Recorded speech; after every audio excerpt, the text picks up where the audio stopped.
មនុស្សស្លាប់កើនឡើង46នាក់និងជាង500នាក់រងរបួសនៅជប៉ុនដោយសារព្រិលធ្លាក់ខ្លាំង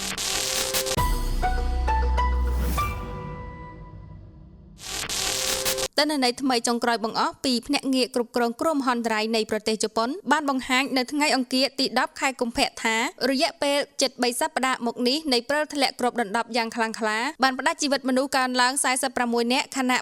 558នាក់ផ្សេងទៀតបានរងរបួសនេះបើតាមការចេញផ្សាយដោយទីភ្នាក់ងារព័ត៌មាន AFP ការធ្លាក់ព្រិលឥតស្រាកស្រានចាប់តាំងពីចុងខែមករាបានគ្របដណ្ដប់លើបណ្ដាសហគមន៍នៅភាគខាងជើងប្រទេសជប៉ុនហើយបង្កភាពវឹកវរជាខ្លាំងចំពោះការធ្វើចរាចរណ៍ជាពិសេសនៅតាមបណ្ដាឆ្នេរដែលស្ថិតនៅជាប់សមុទ្រជប៉ុនប៉ូលីសនិងអាជ្ញាធរប្រចាំមូលដ្ឋានបានឲ្យដឹងថាឧបទ្ទវហេតុបណ្ដាលឲ្យបាត់បង់ជីវិតមនុស្សជាច្រើនករណីបានកើតឡើងនៅពេលដែលគំនរព្រិលធំៗធ្លាក់ពីលើដំបូលផ្ទះសង្កត់លើអ្នកស្រុកដែលភាគច្រើនជាជនចាស់ជរាឬនៅពេលពួកគេរអិលជើងដួលដោយសារព្យាយាមសម្អាតព្រិលដែលនៅនឹងដីជាដើមគួរបញ្ជាក់ថាបើតាមភ្នាក់ងារអូតូនិយមជប៉ុននៅខេត្តអូម៉ូរីភាគខាងជើងប្រជាជនជប៉ុនកំពុងបន្តប្រឈមជាមួយនឹងបញ្ហាលំបាកដែលបង្កឡើងដោយសារគំនរព្រិលកម្រាស់ចន្លោះជាង1ម៉ែត្រទៅ2ម៉ែត្រ